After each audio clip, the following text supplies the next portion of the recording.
بسم اللہ الرحمن الرحیم۔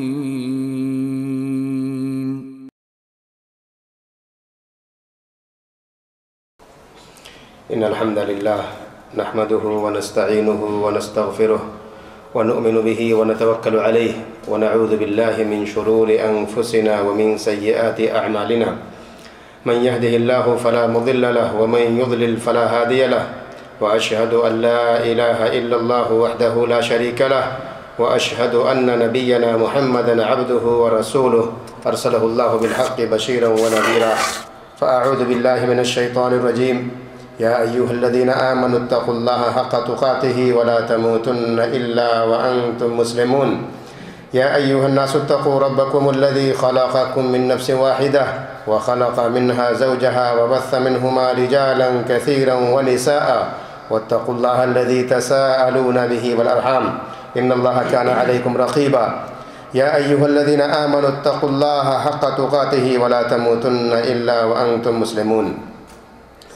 ويقول الله جل وعلا ولقد أرسلنا رسلا من قبلك وجعلنا لهم أزواجا وذرية۔ ہر قسم کی تعریف بڑائی و کبریائی اللہ وحدہ لا شریک کے لیے، جو ہم سب کا خالق اور مالک ہے، ہمارا حاکم اور رازق ہے، ہمارا داتا اور پالنہار ہے۔ اللہ کی جانب سے جتنے بھی نبی اور رسول بھیجے گئے سب پر درود و سلام، خصوصیت کے ساتھ ہمارے آخری نبی احمد مجتبی محمد مصطفیٰ صلی اللہ تعالی علیہ وآلہ وسلم پر، آپ کی آل و اولاد، آپ کے صحابہ اور قیامت تک جو لوگ صحیح طور پر آپ کے اتباع اور پیروی کرنے والے ہیں۔ حضرات گرامی، گزشتہ سے پیوستہ جمعہ ایک خاص موضوع کے حوالے سے ہماری بات شروع ہوئی تھی۔ وہ موضوع تھا نکاح۔ نکاح کے بارے میں کچھ ابتدائی چیزیں ہم نے جانی تھیں، اس کی ضرورت، اس کی اہمیت، اور انسان کو گناہوں سے بچنے کا کتنا اہم ذریعہ ہے کہ انسان اپنے آپ کو پاک کر لے، نکاح کر لے، شادی کر لے، تاکہ اعفاف نفس ہو، نفس کی پاکیزگی ہو، اپنے دامن کو پاک رکھے، صاف و ستھرا رکھے اور گناہ سے بچتا رہے۔ اللہ رب العالمین نے قرآن مجید میں ارشاد فرمایا کہ جتنے بھی رسول ہم نے بھیجے، سارے رسول ان کی ذریتیں تھیں، انہوں نے شادی کی ہوئی تھیں، ان کی اولادیں تھیں۔ اللہ رب العالمین نے ہمارے نبی محمد الرسول اللہ صلی اللہ علیہ وسلم کو بھی، آپ کے پاس بیویاں تھیں، آپ کے پاس بچے تھے، آپ بھی ہماری طرح، آپ کی طرح ازدواجی زندگی جیتے تھے، گھریلو مسائل آپ کے ساتھ بھی ہوتے تھے جس طرح کے مسائل آج ہم اور آپ جھیلتے ہیں اور دیکھتے ہیں۔ نکاح انسان کی زندگی کے لیے اتنا بہترین سرمایہ ہے کہ جس کی وجہ سے ہمارے نفس کو سکون ملتا ہے، ہمارے نفس کو اطمینان ملتا ہے۔ انسان جہاں پریشانی کے عالم میں اپنے گھر جب لوٹے اور گھر میں اچھا استقبال کرنے والے اس کی بیوی اگر موجود ہے تو اسے انتہائی فرحت اور شادمانی محسوس ہوتی ہے۔ اپنے گھر کے اندر کبھی بھی ایسا نہیں ہوتا کہ انسان بے چین ہو، بلکہ وہ بے فکر ہوتا ہے۔ بہت سارے مسائل، جو دنیاوی مسائل وہ جھیلتا ہے، اپنے گھر میں پہنچ کر ان سب کو بھول جاتا ہے اپنے بیوی اور اپنے بچوں کو دیکھ کر۔ اسی لیے ہمارے نبی محمد الرسول اللہ صلی اللہ علیہ وسلم نے اور ہماری شریعت اسلامیہ نے خصوصی طور پر اس کی طرف توجہ دلائی ہے۔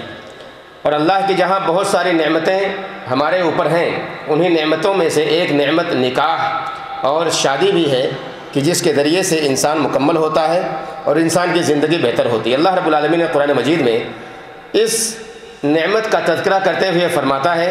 وَمِنْ آيَاتِهِ أَنْ خَلَقَ لَكُم مِّنْ أَنفُسِكُمْ أَزْوَاجًا۔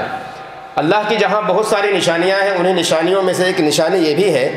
کہ اللہ رب العالمین نے تمہیں میں سے تمہاری بیویاں بنائی ہیں۔ انسانوں کی شکل میں اللہ نے ہمیں میں سے ہماری بیویاں بنائی ہیں۔ کہا لِتَسْكُنُوا إِلَيْهَا، تاکہ تم ان کے پاس سکون حاصل کرو۔ وَجَعَلَ بَيْنَكُمْ مَوَدَّةً وَرَحْمَةً، اور تمہارے درمیان آپس میں مودت اور رحمت پیدا کیا ہے، محبت اور الفت پیدا کیا ہے۔ إِنَّ فِي ذَلِكَ لَآيَاتٍ لِقَوْمٍ يَتَفَكَّرُونَ، دراصل یہ غور و فکر کرنے والے قوم کے لیے اس کے اندر نشانی ہے۔ یقینی طور پر انسان اگر غور اور فکر کرنے والا ہو، اور جو بھی صاحب عقل و شعور ہیں، جن کے پاس بھی احساس ہے، جن کے پاس بھی بیداری ہے اور شعور ہے، وہ اس چیز کو محسوس کر سکتے ہیں کہ نکاح اور شادی کے بعد ان کی زندگی میں تبدیلی کس طرح آتی ہے۔ جہاں انسان شادی سے پہلے نوجوان آوارہ پن کا شکار ہوتا ہے، بہت سارے گناہ اس سے سرزد ہوتے ہیں، قدم قدم پر گناہوں میں وہ پھنسا چلا جاتا ہے یا دبتا چلا جاتا ہے گناہوں کے نیچے. وہیں نکاح کے بعد، شادی کے بعد گناہوں سے توبہ کرتا ہے، گناہوں سے باز آتا ہے. خصوصی طور پر جو جنسی گناہ ہوتے ہیں، جو انسان اپنے عمل کے ذریعے، اپنے کرتوت کے ذریعے اللہ رب العالمین کا مجرم بنتا ہے، نکاح کے بعد اس جرم کو چھوڑ دیتا ہے، اس گناہ کو چھوڑ دیتا ہے، کیونکہ اس کے سکون کا ایک ذریعہ اس کو میسر ہو جاتا ہے جو اللہ رب العالمین نے اس کے لیے اس کی بیوی کی شکل میں اسے عطا کیا ہے. نکاح دراصل انبیاء کرام کی سنت. سارے نبیوں نے اسے نکاح کیا، سارے نبیوں نے نکاح کیا، سارے نبیوں کی اولادیں تھیں. آپ پڑھ ڈالیے آدم علیہ السلام سے لے کر محمد الرسول اللہ صلی اللہ علیہ وسلم تک سب کی بیویاں تھیں، سب کی ذریتیں تھیں، ان کی اولادیں تھیں. اللہ کے نبی محمد الرسول اللہ صلی اللہ علیہ وسلم کی جناب میں بہت ساری عورتیں آئیں، اپنے آپ کو پیش کیا کہ اللہ کے نبی صلی اللہ علیہ وسلم ہم سے نکاح کر لیجئے. اس میں کوئی عیب کی بات نہیں ہے، کوئی عیب کی بات نہیں ہے. آج ماڈرن زمانہ ہے، اور اس ماڈرن زمانے میں ہوتا یہ ہے کہ اگر کوئی لڑکی کھلے دل سے اپنے گھر والوں کو یہ کہہ دے کہ میں فلاں لڑکے سے شادی کرنا چاہتی ہوں، تو فوری طور پر ہمارا دماغ، ہمارا ذہن یہ جاتا ہے کہ لڑکی غلط ہے، لڑکی کرپٹ ہے، اس گنہگار ہے، یا اس سے کوئی تعلق رہا ہوگا. یہ ضروری نہیں ہے، یہ ضروری نہیں ہے. اللہ کے نبی صلی اللہ علیہ وسلم کے زمانے میں باقاعدہ صحابیات آتی تھی اللہ کے نبی صلی اللہ علیہ وسلم کے اوپر، اپنے آپ کو پیش کرتی تھی کہ اللہ کے رسول ہم سے آپ نکاح کر لیجئے. تو اگر کوئی خوبی دیکھ کر، کوئی اچھائی دیکھ کر، کوئی بھلائی دیکھ کر کوئی لڑکی کسی لڑکے کے لیے رشتہ بھیج دیتی ہے، یا کوئی لڑکا کسی لڑکی کے لیے رشتہ بھیج دیتا ہے، تو اس میں کوئی عیب کی بات نہیں ہے کہ اسے ہم بری نگاہ سے دیکھیں، غلط نگاہ سے دیکھیں. ہوتا یہی ہے عام طور پر لڑکیوں کے اندر یہ جرات نہیں ہوتی ہے. لڑکے جرات کر بیٹھتے ہیں کبھی کبھی، لڑکیوں کے اندر جرات نہیں ہوتی ہے. اور اگر کبھی غلطی سے کوئی لڑکی جرات کر لے کہ مجھے فلاں گھر میں فلاں لڑکے سے شادی کرنی ہے، اللہ تعالیٰ جانتا ہے کہ اس کے دل میں کیا ہے، اس کے اندر اچھائی تھی کہ برائی تھی، لیکن گھر والوں کا ریئیکشن یہ ہوتا ہے کہ فوری طور پر اس کی مخالفت ضرور کرنی ہے کہ نہیں وہاں تو تیری شادی ہوگی ہی نہیں. مخالفت فوراً کرنا ہے، اور اس رشتے کو اگر ایک بننے والا رشتہ ہو تو اس کو توڑنے کی کوشش کی جاتی ہے. کہنے کا مطلب یہ ہے کہ اگر کبھی اس طرح کی چیزیں آپ کو نظر آئیں کہ آپ کی بچی، ہماری بہن یا کوئی بھی اگر کسی سے نکاح کی رغبت رکھتی ہے، تو ہمیں جائزہ لینا چاہیے، کم سے کم یہ جاننے کے لیے کہ جس رشتے کی بات وہ ہو رہی ہے یا کر رہی ہے وہ رشتہ کیسا ہے. یہ اختیار ہمیں اور آپ کو، ولی امر کو ہے کہ وہ دیکھے، جس کے بارے میں انشاءاللہ تفصیل سے اگلے خطبے یا اس کے بعد میں انشاءاللہ میں گفتگو کروں گا کہ طریقہ کار کیا ہونا چاہیے. لیکن فوری طور پر انکار کرنا یہ ٹھیک اور درست ہے. رشتہ اگر ٹھیک ہے، اور حدیث میں آتا ہے کہ اگر تمہارے پاس کوئی رشتہ اس طرح کا ہے جس کے دین سے اور اس کے اخلاق سے اگر تم راضی ہو تو اپنی بچیوں کا نکاح اس سے کر دو. یہ دو چیزوں کو معیار بنایا گیا ہے کہ نکاح کے لیے جو اصل معیار ہے وہ دینداری ہے، اور دینداری میں اس کا اخلاق، اور ساتھ ہی ساتھ کہا من ترضون دینہ و خلقہ، اس کی دینداری اور اس کا اخلاق، اس کے خلق سے اگر تم راضی ہو جاؤ تو نکاح کر دو. اور اگر ایسا نہیں کرو گے تو ریئیکشن یہ ہوگا جو اللہ کے نبی صلی اللہ علیہ وسلم نے فرمایا تکن فتنۃ فی الارض و فساد کبیر، کہ اس روئے زمین پر فتنہ واقع ہوگا اور فساد ہوگا. ایسی صورتحال ہمارے سامنے ہوتی ہے کہ ہمارے گھروں کی بچیاں، ہماری بہنیں، ہماری بیٹیاں گھروں سے بھاگ جاتی ہیں. آپ کو پتہ ہوگا ہندوستان یا اور دوسرے بر صغیر کا مطالعہ کیجیے، اب دیکھیے کتنی ایسی لڑکیاں ہوتی ہیں جو غیروں کے ساتھ بھاگتی ہیں، نعوذ باللہ، غیر مسلموں کے ساتھ بھاگ جاتی ہیں. یا تو ہم نکاح میں لیٹ کرتے ہیں، تاخیر کرتے ہیں، یا پھر ہم ان کی مرضی کے مطابق یا جہاں وہ چاہتے ہیں ہم وہاں نکاح نہیں کرنا چاہتے ہیں، شادی نہیں، اپنی انا کی خاطر، اپنے اسٹیٹس کی خاطر. کبھی خاندانی چودراہٹ آتی ہے، کبھی پیسے آتے ہیں، کبھی کیا کیا چیزیں ہمارے سامنے آتی ہیں کہ ہم نکاح نہیں کرتے اور ہم مخالفت پہ آمادہ ہو جاتے ہیں. اگر رشتہ اچھا رہے تو فوری طور پر ہمیں سوچ کر یہ کر دینا چاہیے. اللہ کے نبی محمد الرسول اللہ صلی اللہ علیہ وسلم کا ارشاد ہے انی اتزوج النساء، کہ میں عورتوں سے شادیاں کرتا ہوں، یعنی میں نے عورتوں سے شادیاں کی ہیں. فمن رغب عن سنتی فلیس منی، جس نے میری سنت سے اعراض کیا وہ ہم میں سے نہیں ہے. یعنی ہمارے طریقے پر وہ شخص ہو ہی نہیں سکتا جو ہماری سنت سے اعراض کر بیٹھے، ہماری مخالفت کر بیٹھے. اللہ تعالیٰ نے اس کی طرف رغبت دلاتے ہوئے قرآن مجید میں فرمایا فَانْكِحُوا مَا طَابَ لَكُم مِّنَ النِّسَاءِ مَثْنَىٰ وَثُلَاثَ وَرُبَاعَ فَإِنْ خِفْتُمْ أَلَّا تَعْدِلُوا فَوَاحِدَةً أَوْ مَا مَلَكَتْ أَيْمَانُكُمْ ذَلِكَ أَدْنَىٰ أَلَّا تَعُولُوا. کہا اللہ رب العالمین نے 2 سے 3 سے 4 سے شادیاں کرو. 2 سے 3 سے یہ رغبت ہے، دراصل رغبت ہے کہ نکاح کرو، تمہیں نکاح کرنا چاہیے. اگر عدل و انصاف کا مسئلہ یہ ہو کہ تمہارے اندر وہ قوت طاقت نہیں ہے کہ تم عدل و انصاف کر سکتے ہو سب کے بیچ میں، تو ایک پر اکتفا کر لو، ایک پر اکتفا کر لو. یعنی کم از کم ایک شادی تو ہونی ہی چاہیے. اور اس کی وجہ جو میں نے پچھلے خطبے میں بتائی تھی کہ راحت نفس کا جو سب سے بہترین ذریعہ ہے وہ دراصل یہی ہے کہ انسان نکاح کرے اور سکون حاصل کرے۔ آج ہم جوان ہیں اگر تو ہماری شادی ہونی ہے، اب ہم آگے کل کو بوڑھے ہوں گے 10-20 سال کے بعد تو پھر ہمارے بچوں کا نکاح کرنا ہوگا، یہ ذمہ داری پھر سے ہمارے سر پر آئے گی۔ تو ان ذمہ داریوں کو سمجھنے کے لیے یہ سمجھنا ضروری ہے کہ کتنا اہم ہے اور شریعت نے کتنی توجہ اس کی طرف دلائی ہے کہ مسلمان کو چاہیے کہ نکاح سے اپنے آپ کو دور نہ رکھے بلکہ نکاح کرے۔ علامہ ابن تیمیہ رحمہ اللہ کے بارے میں آتا ہے، بیان کرتے ہیں وَإِنِ احْتَاجَ الْإِنسَانُ إِلَى النِّكَاحِ وَخَشِيَ الْعَانَةَ بِتَرْكِهِ قَدَّمَهُ عَلَى الْحَجِّ، کہ کوئی شخص اگر ایسا ہے کہ اسے نکاح کی حاجت ہے، نکاح کی ضرورت ہے، اور اگر وہ یہ خوف محسوس کر رہا ہے کہ اگر وہ نکاح نہیں کرے گا تو زنا میں واقع ہو سکتا ہے، تو ایسے شخص کے اوپر ضروری ہے کہ حج سے پہلے نکاح کرے۔ بہت سارے لوگ ہوتے ہیں یہ کہتے ہیں کہ میں حج کر لیتا ہوں، حج میرے اوپر فرض ہو گیا ہے، میں حج کر لوں گا بعد میں شادی کروں گا۔ نہیں، علامہ ابن تیمیہ کہتے ہیں پہلے نکاح کرے، شادی کرے، حج کو بعد میں ادا کرے۔ اس کا مطلب یہ نہیں ہے کہ حج کی فرضیت کو، اس کی اہمیت کو کم کیا جا رہا ہے، بلکہ نکاح کی اہمیت کو زیادہ بیان کیا جا رہا ہے کہ آپ پہلے گناہ سے بچنے کے لیے نکاح کر لیجئے، کیونکہ آپ کے اپنے اوپر شبہ ہے کہ ہو سکتا ہے اگر میں نے نکاح نہ کیا تو گنہگار بن سکتا ہوں، میں زنا میں واقع ہو سکتا ہوں، اسی لیے نکاح پہلے کر لیجئے۔ اسی طرح آگے فرماتے ہیں وَالْإِعْرَاضُ عَنِ الْأَهْلِ وَالْأَوْلَادِ لَيْسَ مِمَّا يَحِبُّهُ اللَّهُ وَرَسُولُهُ، بچوں سے، اپنی اولاد سے، اپنی بیویوں سے دور ہو جانا، ان سے منہ پھیر لینا یا نکاح نہ کرنا، یہ ان چیزوں میں سے نہیں ہے جسے اللہ اور اس کا رسول پسند کرتا ہو۔ ولا هو دین الانبیاء، اور نہ ہی یہ انبیاء کا دین ہے۔ انبیاء کا دین کیا ہے؟ میں نے ابھی آیت بتائی کہ سارے انبیاء کرام نے نکاح کیا ہے، سارے انبیاء کرام کی ذریتیں رہی ہیں، ان کی اولادیں رہی ہیں، تو یہ انبیاء کا دین یہ ہے، انبیاء کی شریعت رہی کہ سب نے نکاح کیا ہے، ان کا طریقہ یہ رہا ہے۔ تو اب اگر ہم اپنے دین، اپنی شریعت، اپنے بتائے ہوئے طریقے محمد الرسول اللہ صلی اللہ علیہ وسلم کے لائی ہوئی شریعت پر عمل کرنا چاہتے ہیں تو نکاح ہمیں بھی کرنا چاہیے تاکہ ہمارا دین بھی درست ہو، ہمارا دین بھی صحیح ہو۔ میں نے پچھلے ہفتے یہ بات کہی تھی، پیوستہ ہفتے، کہ نکاح کے احکام جو ہے، شادی کے احکام ہر بندے کے حساب سے بدلتے رہتے ہیں۔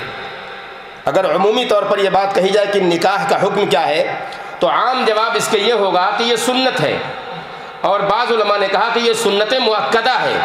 سنت اس لیے کیونکہ یہ سب لوگوں نے نکاح کیا ہے، انبیاء کرام نے اور ہمارے نبی صلی اللہ علیہ وسلم نے، اور مؤکدہ اس لیے کیونکہ اللہ کے نبی صلی اللہ علیہ وسلم نے اس کی طرف رغبت دلائی ہے، ترغیب دلائی ہے، اور وضاحت کے ساتھ یہ بیان کیا کہ اے نوجوانوں کی جماعت، تم میں سے جو شادی کی طاقت رکھتا ہے اسے چاہیے کہ وہ شادی کر لے۔ تو رغبت دلانا یہ اس کے مؤکدہ ہونے کی دلیل ہے۔ الغرض کہنے کا مطلب یہ ہے کہ جس طرح سے انسان ہوگا، ہر انسان کے ساتھ شادی کا حکم مختلف ہوگا، نکاح کا حکم مختلف ہوگا۔ کچھ لوگوں کے لیے واجب ہوگا، کچھ لوگوں کے لیے مباح اور مستحب ہوگا، کچھ لوگوں کے لیے حرام ہوگا، اور کچھ لوگوں کے لیے مکروہ بھی ہوگا۔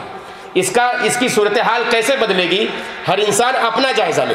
اپنے آپ کو دیکھے۔ اگر نوجوان ہے تو اسے یہ جائزہ اپنے اندر لینا چاہیے کہ میں کس پوزیشن میں ہوں، میں کہاں ہوں،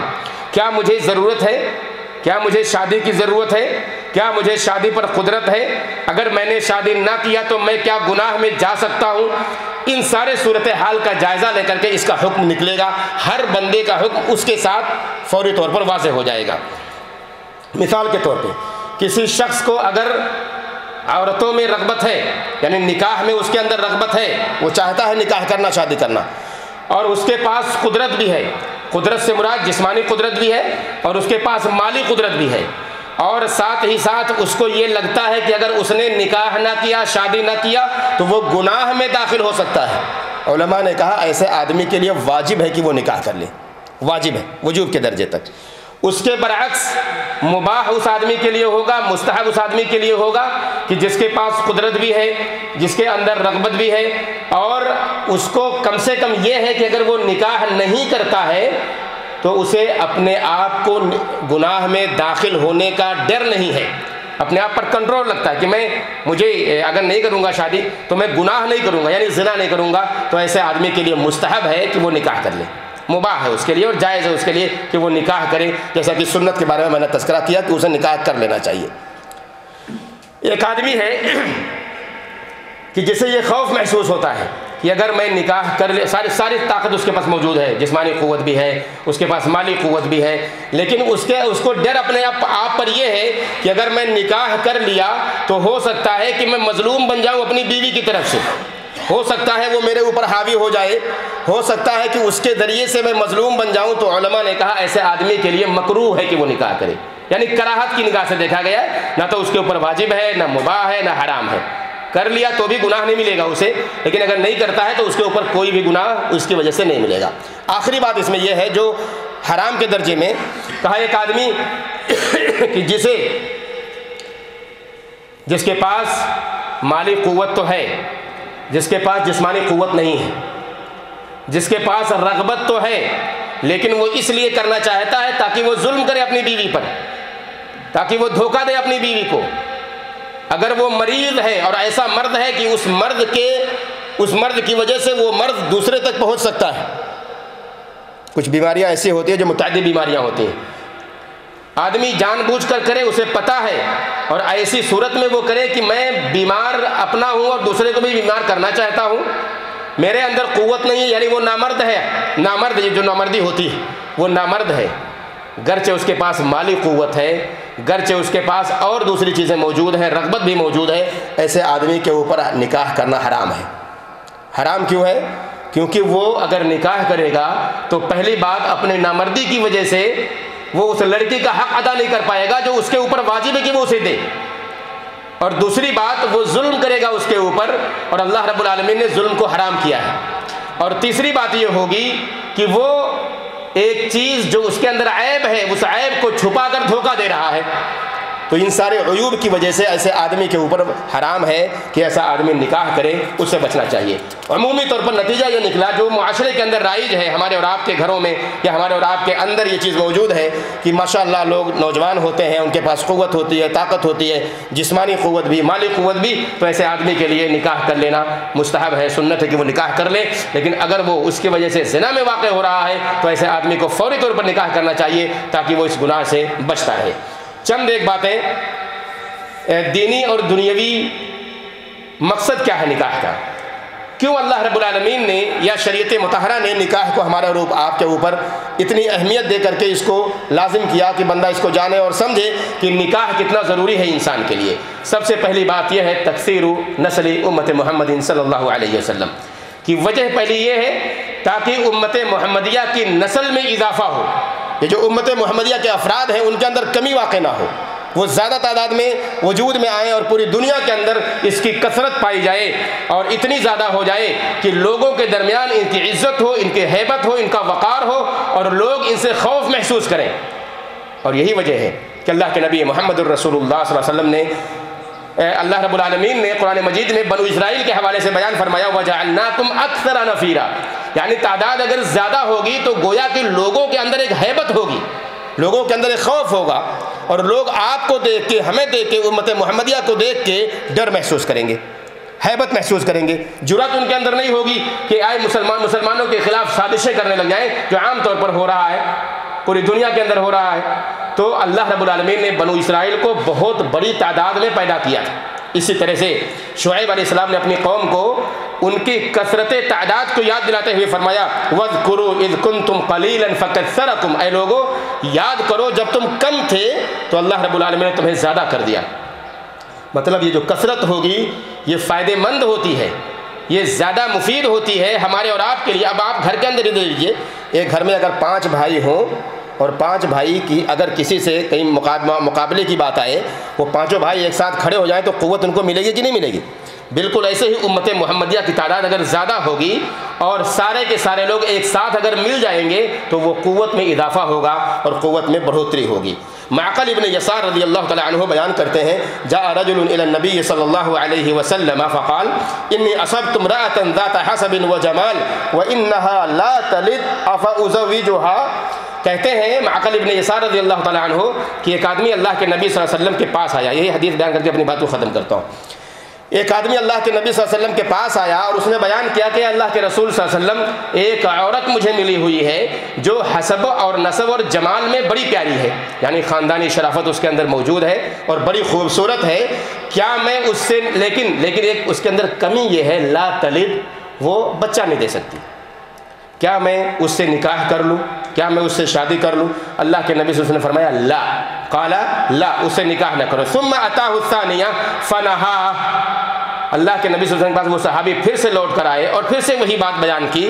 کہ ایسا ایسا مسئلہ ہے، کیا میں شادی کر لوں؟